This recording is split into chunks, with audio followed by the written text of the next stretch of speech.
மேஷத்தில் இருக்கக்கூடிய உங்களுடைய வாழ்க்கை 2025 இருந்தே வேற மாதிரி தான் இருக்கு. அதாவது நீங்க நினைக்கிற மாதிரி உங்களுடைய வாழ்க்கை இல்லை. காரணம் என்னன்னா, சனீஸ்வரன் மிகப்பெரிய அளவில் ஆதிக்கத்தை செலுத்த ஆரம்பிச்சிட்டாரு. நீங்க என்னதான் முயற்சி செஞ்சாலுமே அந்த முயற்சிகள் நீங்க பல முறை செஞ்சா மட்டுமே தான் வெற்றி பெறும். ஒரே ஒரு தடவை முயற்சி பண்ணிட்டு என்னால் இந்த விஷயத்த செய்ய முடியலை அப்படின்னு நீங்க கைவிட்டுட்டீங்கன்னா நீங்க தான் தோத்து போவீங்க. சனீஸ்வரன் கொடுக்கக்கூடிய சோதனையே அதுதான்.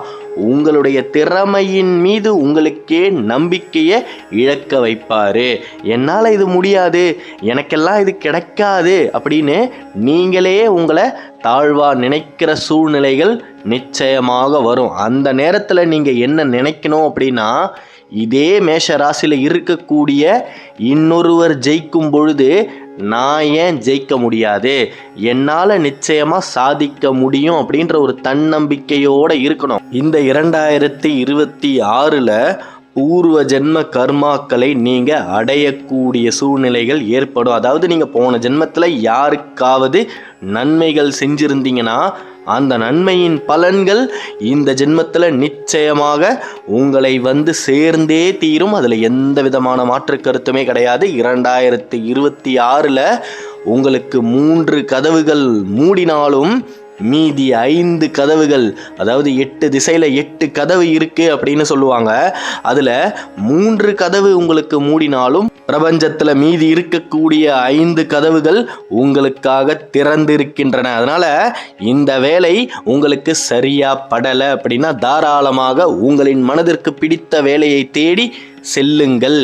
நீங்க என்ன செஞ்சாலுமே அது நிச்சயமாக நன்மையில் தான் முடியும். ஆனால் கொஞ்சம் காலதாமதம் எடுக்கும். சனீஸ்வரன் உங்களை சோதிப்பதற்காகவே தடைகளை ஏற்படுத்துவார். அந்த தடைகளை நீங்க கடந்து போகணும். தயவு செய்து ஏதாவது ஒரு தடைகள் வந்துட்டா அதை பார்த்து நீங்க மன உளைச்சலுக்கு ஆளாகி செய்ய வேண்டிய விஷயங்களை செய்யாம விட்டுடாதீங்க. மிகப்பெரிய அளவில் மேஷம் வாழ்க்கையில் உயரக்கூடிய நேரம் தான் இது. நீங்க தொழிலை ஆரம்பிக்கணும் அப்படின்னு முடிவெடுத்துட்டீங்கன்னா தாராளமாக தொழிலை ஆரம்பியுங்க.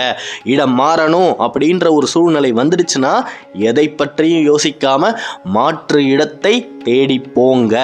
இந்த வருஷத்துல நீங்க யாருக்கு உதவி செய்றீங்களோ அந்த உதவியின் பலன்களை இந்த வருடத்தின் முடிவிலேயே நீங்க வேறு ரூபத்தில் வேறொரு கோணத்தில் நிச்சயமாக திரும்பி பெற முடியும்.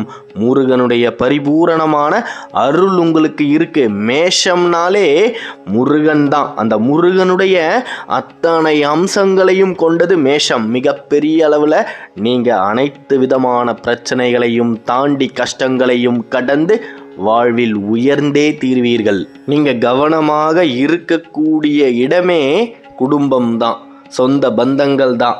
தேவையில்லாம நீங்களே பிரச்சனைகளை வளர்த்துக்காம இருங்க. குடும்பத்தில் என்ன முடிவு எடுத்தாலும் அந்த முடிவை அனுசரித்து போக முயற்சி பண்ணுங்க. இந்த அஸ்வினி நட்சத்திரத்தில் இருக்கக்கூடிய மேஷ ராசி அன்பர்கள், நீங்கள் முயற்சி செஞ்சாலே தடைகள் வரும், நிச்சயமாக வரும். காரணம் என்னன்னா, சனீஸ்வரன் 12 இருக்கும் பொழுது அடி எடுத்து வைத்தாலே தடை தான் அப்படின்ற ஒரு நிலைமை இருக்கும். நீங்கள் அந்த நேரத்தில் எத்தனை முறை கீழே விழுந்தாலும் நிச்சயமாக நான் எழுந்து நிற்பேன் அப்படின்ற ஒரு நம்பிக்கையோடு முயற்சி செஞ்சுக்கிட்டே இருக்கும் பொழுது மிகப்பெரிய அளவில் தடைகள் உடைக்கப்படும். அந்த முருகனின் வேலால் அந்த தடைகள் நிச்சயமாக உடைக்கப்படும். மிகப்பெரிய அளவில் நீங்கள் முன்னேறி செல்ல முடியும். அதனால் இந்த அஸ்வினி நட்சத்திரத்தில் இருக்கக்கூடிய நண்பர்கள் தயவு செய்து நீங்கள் செய்யக்கூடிய முயற்சிகளை கைவிடாமல் இருங்க. அதாவது தங்கமே இந்த உலகிற்கு பலவிதமான அக்னி பரீட்சைகளை தாண்டி தான் வருது. சுட்டால் தான் தங்கம். அப்படி இருக்கும் பொழுது உங்களுடைய முயற்சிகளை பல முறை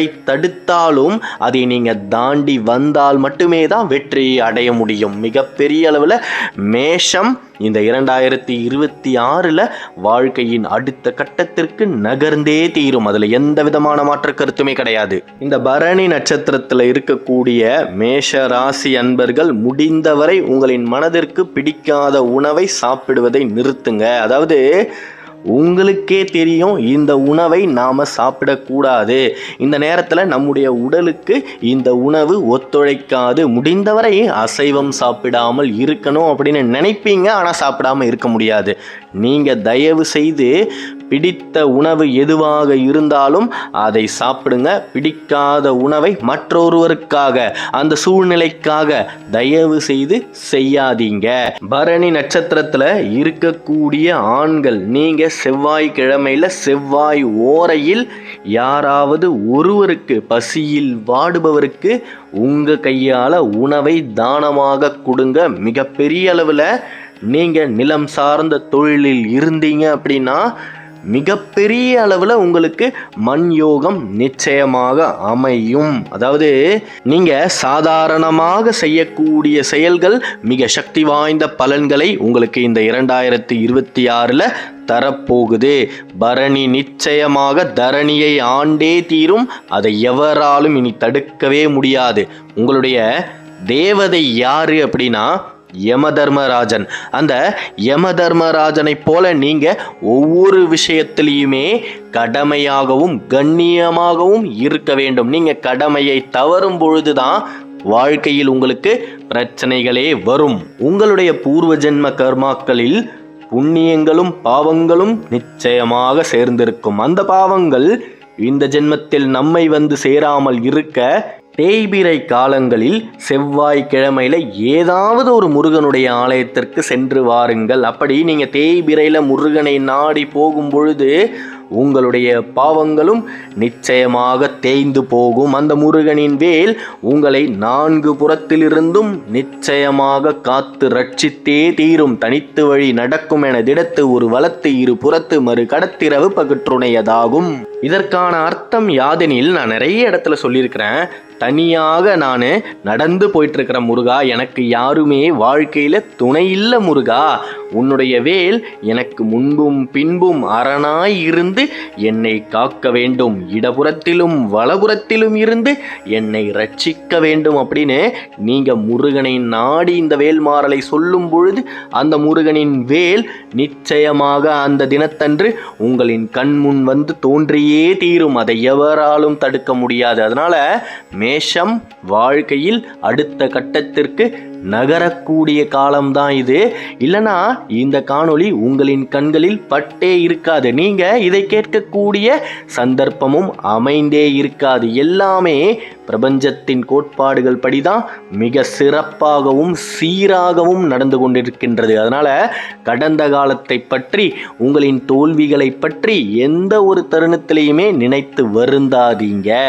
கார்த்திகை நட்சத்திரத்தில் இருக்கக்கூடிய மேஷ ராசி அன்பர்கள், நீங்கள் பல நாளாக ஏங்கிக்கிட்டு இருக்கக்கூடிய சொத்துக்கள் உங்களை தேடி வரும். அதாவது மிகப்பெரிய அளவில் சொத்துகள் இருந்தும் எதுவுமே இல்லாமல் வாடகை வீட்டில் நீங்கள் உங்களுடைய வாழ்க்கையை வாழ்ந்துக்கிட்டு இருக்கிறீங்க. அந்த நிலை மாறப்போகுது.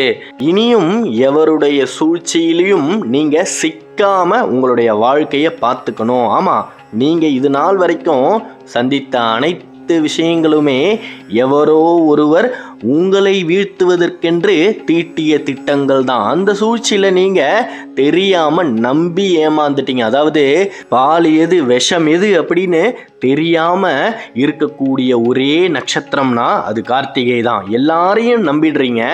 அந்த நிலை இனியும் தொடராமல் இருக்குமாறு நீங்கள் தான் பார்த்துக்கணும். மிகப்பெரிய அளவில் மேஷம் வாழ்வில் உயர்ந்தே தீரும். அதை இனி எவராலும் தடுக்க முடியாது. நல்லதே நடக்கும். நம்பிக்கையோடு இருங்க. அடுத்த காணொளியில் விரைவில் சந்திப்போம். மேஷ ராசியை பற்றி நீங்கள் தொடர்ந்து தெரிஞ்சுக்க இந்த சேனலை சப்ஸ்கிரைப் பண்ணிக்கோங்க. ஓம் சரவணபவ, ஓம் சரவணபவ, ஓம் சரவணபவ. நன்றி.